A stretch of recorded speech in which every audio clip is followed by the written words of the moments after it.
बनावट के आधार पर भिन्नों के प्रकार। बनावट के आधार पर भिन्नों के प्रकार। देखिए इसमें थोड़ा सा कभी कभी आपको कन्फ्यूजन भी हो सकती है, क्योंकि आप बुक में देखेंगे तो कुछ और मिलेगा, हम पढ़ा रहे हैं कुछ और मिलेगा, कोई और पढ़ाएगा कुछ और मिलेगा। तो इसका जो कन्फ्यूजन है वो आप देखेंगे तो अपने आप ये सारी भी है ना आपकी कन्फ्यूजन आज दूर हो जाएगी कि वास्तव में क्या सही है। आइए समझते हैं बनावट के आधार पर भिन्न के प्रकार। तो सबसे पहले आप समझिएगा कि सबसे पहले आपका है बनावट के आधार पर साधारण भिन्न। कौन सा भिन्न? साधारण भिन्न। सबसे पहले आपका होगा साधारण भिन्न। ये बनावट के आधार पे इसको देख लीजिए। दूसरा होगा मिश्रित भिन्न। देखिएगा मिश्रित भिन्न है ना, मिश्रित या संयुक्त, मिश्रित या संयुक्त भिन्न। तीसरा आप देख लीजिए, तीसरा क्या है? चलिए वितत या लंगड़ा भिन्न है, ये मिश्रित भिन्न या संयुक्त भिन्न है ना, और ये साधारण भिन्न। इसका बनावट किस प्रकार का होता है? इसका बनावट अंश बटे हर के रूप में होता है। जो अंश बटे हर के रूप में होगा, जैसे a बटे b, जो अंश बटे हर के रूप में हो जाएगा वो साधारण भिन्न होगा। लेकिन इसके दो कंडीशन हो सकते हैं। एक कि अंश ऐसा हो सकता है कि अंश छोटा रहे किससे? हर से। जब अंश छोटा हो जाएगा हर से तो यहाँ इसे कहेंगे उचित या समभिन्न। क्या कहेंगे? उचित या समभिन्न। जैसे 1/2, 3/10, 5/17 इत्यादि।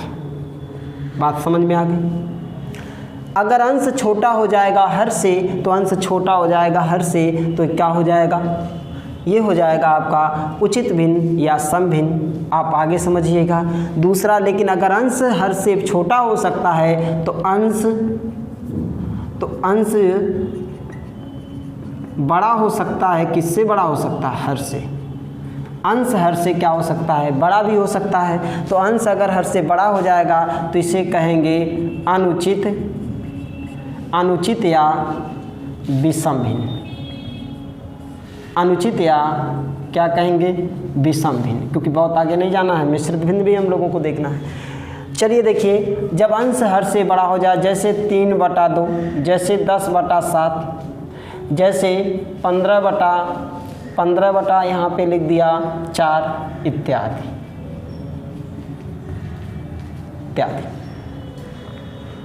ठीक है, तो इस तरह के, यानी ये अनुचित भिन्न है, ये विषम भिन्न है ना। जो अनुचित है उसी को विषम भिन्न कहते हैं। जब अंश हर से बड़ा होगा तो वो अनुचित या विषम भिन्न कहलाएगा। जब अंश हर से छोटा होगा तो वो उचित या समभिन्न कहलाएगा। आइए, ये यहीं पे ब्रेक हो जाएगा, लेकिन इसे हम बदलते हैं।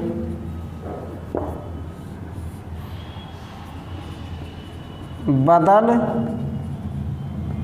सकते हैं, इसे हम बदल सकते हैं। देखिए इसे हम, देखिए ये यहीं पे ब्रेक होगा, लेकिन इसे हम बदल सकते हैं। किसमें? मिश्रित। इसे हम मिश्रित भिन्न में बदल सकते हैं। इसे हम किस में बदल सकते हैं? मिश्रित भिन्न में। चलिए, इसे हम मिश्रित भिन्न में बदल सकते हैं। तो जस्ट हम लोग मिश्रित भिन्न ही पढ़ने वाले हैं। अब आइए देखिए, अब मिश्रित भिन्न का बनावट किस प्रकार का होता है, ज़रा उसको समझते हैं। जो मिश्रित भिन्न का बनावट होता है वो होता है a+b/c। इसे ऐसे भी जान लीजिए, a सही b/c, या इसे आप a+b/c, है ना। जिसका नाम होगा, हम पढ़ते कैसे हैं? सही। इसको कहा जाता है सही। देखो इसे कहा जाएगा, यानी कि सही अंश बटे हर। हम लोग इस तरह से पढ़ते हैं। यहाँ प्लस हो भी सकता है और नहीं भी हो सकता है। अगर होता है तो ठीक है प्लस है, और नहीं होता है तो भी ठीक है, वो क्या हो जाएगा, तब भी प्लस मान लिया जाएगा। जैसे कि आपको यहाँ पे दिखा दिया गया है, ये जो प्लेस है वो सही प्लेस है, ये जो प्लेस है आपका है ना वो अंश है, ये जो है वो हर है। जैसे कि यहाँ पे तुलना कर लीजिएगा, दिखाई दे रहा है ना। आइए समझते हैं, जैसे कुछ संख्या ले लेते हैं, जैसे 3 सही 4/5, या इसे ऐसे अगर लिख सकते हैं तो इसे 3 + 4/5 भी लिख सकते हैं। इसे पढ़ा जाता है 3 सही 4/5 यानी 3 + 4/5, ठीक है ना। तो ऐसा हो सकता है मिश्रित भिन्न का यही बनावट है। जैसे ये देख लीजिए 1 सही 3/4, तो 1 सही 3/4 कहिए, या आप कुछ और कह दीजिए, यानी 1 सही 3/4 का मतलब ये है कि 1 + 3 क्या हो जाएगा, 4 हो जाएगा, ठीक है ना। तो इस भिन्न को मिश्रित भिन्न या संयुक्त भिन्न कहते हैं। इसकी बनावट इस प्रकार से होती है। आइए थोड़ा सा और आगे बढ़े। अगर यहाँ पे एक प्रश्न उठ सकता है क्या हम सभी साधारण भिन्नों को मिश्रित भिन्न में बदल सकते हैं? नहीं, केवल अनुचित साधारण भिन्न को ही हम मिश्रित भिन्न में बदल सकते हैं। दूसरी बात, अगर किसी मिश्रित भिन्न को साधारण भिन्न में लिखेंगे तो किस भिन्न में बदल जाएगा, तो अनुचित विषम भिन्न में बदला जाएगा, है ना। तो जो ये इसको कन्वर्ट करेंगे, जब अभी हम लोग वही पार्ट सीखने वाले हैं, तो जब इसको हम कन्वर्ट करेंगे तो वो क्या बन जाएगा, वो अनुचित विषम भिन्न बन जाएगा। आइए लंगड़ा भिन्न का, है ना, लंगड़ा भिन्न का क्या है मामला, उसको देखा जाए। देखिए इसको लोग वितत भिन्न कहते हैं, लंगड़ा भिन्न कहते हैं, और कितने लोग इसे सतत भिन्न भी नाम दे देते हैं। लेकिन एक बात ध्यान रखिएगा, सतत का प्रयोग सदैव क्रमागत के लिए हुआ है। सतत का प्रयोग, है ना, इसे आप सतत भिन्न नहीं कह सकते। ये सतत का मतलब क्रमागत हो जाएगा, और ये क्रमागत भिन्न नहीं है। इसका नाम वास्तव में वितत या लंगड़ा भिन्न है। आप कंपटीशन के हर आप देख लेंगे, अगर आप प्रीवियस ईयर को टच करेंगे तो आपको मिलेगा कि सतत का अर्थ है क्रमागत। अगर कोई आपको लिखाता है, पढ़ाता है या बुकों में, तो गलत, है ना। आइए समझिएगा वितत या लंगड़ा भिन्न क्या है, इसकी बनावट किस प्रकार की होती है, उसको आप जरूर देखिएगा। A + B/C। अब C B का, जैसे यहाँ पे हमने लिखा A + B/C, C का यूज हो गया तो यहाँ पे D + E, F प्लस हो रहा है तो माइनस भी हो जाएगा, F/E/G मान लीजिए। इसी तरह से क्या होगा, बढ़ता हुआ चला जाएगा। इसी का नाम वितत भिन्न या लंगड़ा भिन्न हो जाएगा। इसे हम कैसे सॉल्व करेंगे, तो हर एक पॉइंट आपको हम धीरे धीरे करके एक एक पॉइंट को आपको समझाएंगे। केवल मैंने आपको ये समझाया कि बनावट के आधार पर भिन्नों के प्रकार।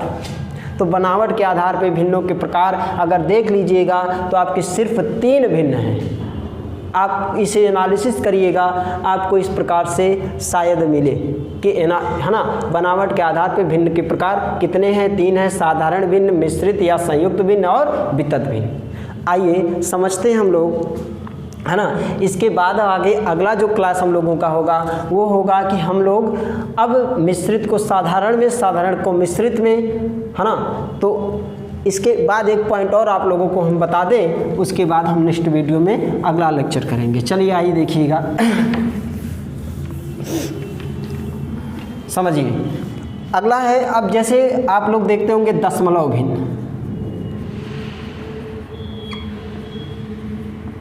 समझिएगा इसको। दशमलव भिन्न की बात करिए। चलिए देखिए, दशमलव भिन्न की अगर बात करेंगे तो बहुत सारे लोगों से अगर पूछ लिया जाए, है ना, अगर देखा जाए तो आप बुकों में भी पाएंगे, कहीं कहीं एक स्टूडेंट क्या होता है, बहुत कंफ्यूज होता है ना, इस बात से कि वो वास्तव में सही क्या है। तो आज से वो कंफ्यूजन हम आपकी दूर करेंगे। आइए समझिए कि ये भी होता है अंश बटे हर के रूप में। तो ये साधारण भिन्न का ही रूप है कि नहीं है? आप ये कह सकते हैं ना कि ये दशमलव भिन्न जो है वो साधारण भिन्न का ही रूप है। परंतु इसमें क्या होता है, इसमें क्या ये शर्त कंडीशन है उसको आइए समझिए। इसका शर्त ये है जहाँ है ना अंश बटे हर के रूप में होगा, जहाँ हर का मान 10 के पावर n होगा तथा हर का जो मान होगा वो 10 के पावर n होगा और n का मान 0 से बड़ा होगा। n का मान 0 से सदैव क्या होगा, बड़ा होगा। इस बात को आप हमेशा ध्यान रखिएगा। आइए समझ लेते हैं, जैसे किस प्रकार के भिन्न आपको दिखाई देंगे तो उन्हें आप दशमलव भिन्न कह सकते हैं। मतलब जब आप किसी ऐसी संख्या को डायरेक्ट है ना, ऐसे भिन्न को जिसमें आप अंश में डायरेक्ट आप दशमलव लगा दें हर के नियम के आधार पर, बिना भाग दिए आप डायरेक्ट हर देखें और हर को देखते हुए अंश में जो वैल्यू है अंश के वैल्यू में कोई बदलाव ना हो, स्थान के आधार पर उसमें दशमलव लगा दें, समझ जाइए कि वही दशमलव भिन्न है। आइए देखते हैं वो कैसा है। जैसे हमने लिखा 1/10 की घात पे 1, अर्थात इसे अगर आप देखिएगा तो एक, अब दशमलव यानी कि देखिए 1/10 की घात पे 1 लिख दिया हमने। अब यहाँ अगर देखिएगा तो 1/10 हो गया कि नहीं हो गया, 10 की घात पे 1 है कि नहीं है। 0 से n का मान यानी n पावर ही तो है, तो n का मान 0 से बड़ा है कि नहीं है। सारी बातों को फॉलो हो रही है ना। अब क्या करेंगे, अब आप लिखेंगे 1, समझिएगा। अब ऊपर अंश वाला लिख दीजिए। अब देखिए 0 कितना है, नीचे 0 1 है। अब दाहिने से आप एक 0 है तो दाहिने से आप एक स्थान के बाद आगे आइए और एक स्थान के बाद तुरंत ही क्या करिए, दशमलव लगा दीजिए। जैसे यहाँ पे 1 है, इसके जस्ट बाद, क्योंकि एक स्थान यही है, एक स्थान के जस्ट बाद आप लगा दीजिए, आपका मान हो जाएगा 1/10 का दशमलव मान है ना 0.1 हो जाएगा। अर्थात या आप कह सकते हैं 0.1। या आप एक बात और कन्फ्यूजन यहाँ पे हम दूर कर दें, दशमलव के पहले हम अपने मर्जी से जितना चाहें उतना 0 नहीं लगा सकते, लेकिन दशमलव के किसी संख्या के बाद यानी दाहिने तरफ हमारी मर्जी जितने हमें आवश्यकता हो उतने हम 0 लगा सकते हैं। आइए समझिएगा, जैसे 0.1 है तो 1 अगर है तो यहाँ 1 0 भी हम लिख देंगे तब भी सही है, 2 0 लिख देंगे तब भी सही है, और 0 जितना मन करे उतना 0 आप बढ़ा देंगे, इसके मान में कोई परिवर्तन नहीं होगा और ना ही ये रॉन्ग होगा। आइए एक और समझते हैं। जैसे हमने लिखा 23/10, तो 23/10 की घात पे 1, अगर इसे देखा जाए तो 23/10। अब क्या करेंगे, अब आप कुछ नहीं करेंगे, अंश लिखिए, जो अंश है अंश लिख दिए। अंश लिखने के बाद अब दाहिने से देखिए 1 0 है तो दाहिने से एक स्थान के बाद आप तुरंत ही क्या करिए, दशमलव लगा दीजिए। एक स्थान के बाद यानी एक स्थान कौन है, 3 के जस्ट बाद आप लगा दीजिए दशमलव, आपका आंसर हो जाएगा 2.3। या आप ये भी कह सकते हैं 2.3 और जितना मन करे उतना शून्य लगा दीजिए, इसके मान में कभी कोई परिवर्तन नहीं होगा। आइए कुछ और समझते हैं। जैसे हमने लिख दिया 45/10 की घात पे 2, 45/10 की घात पे 2।